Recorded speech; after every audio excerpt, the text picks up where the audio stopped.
आपको सुन के बड़ा अजीब लगेगा कि मैं कह रहा हूँ कि हेल्थ कार्ड कैंसर के मर्ज के बढ़ने में मददगार साबित हो रहा है। वहां पर मरीजों को भेड़ बकरियों की तरह इलाज किया जा रहा है। उसका मर्ज बढ़ चुका है और मरीज बेचारे को पता ही नहीं।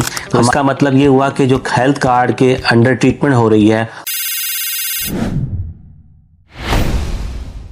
जी, आज हम बात करेंगे कि हेल्थ कार्ड किस हद तक कैंसर के मरीजों का मर्ज बढ़ने में मददगार साबित हो रहा है। आपको सुन के बड़ा अजीब लगेगा कि मैं कह रहा हूं कि हेल्थ कार्ड कैंसर के मर्ज के बढ़ने में मददगार साबित हो रहा है। वो ऐसे कि जिन जगहों पर हेल्थ कार्ड पर कैंसर का इलाज या कैंसर की कीमोथेरेपी लग रही है, वहां पर मरीजों को भेड़ बकरियों की तरह इलाज किया जा रहा है। पता ही नहीं किसी मरीज को कि मेरे कितना कोर्स मुझे लगने हैं, मुझे कोई मेरे डॉक्टर चेक नहीं कर रहा, मेरा मसला हल हुआ है कि नहीं हुआ, मेरा कैंसर फैल रहा है, किसी को कुछ नहीं पता।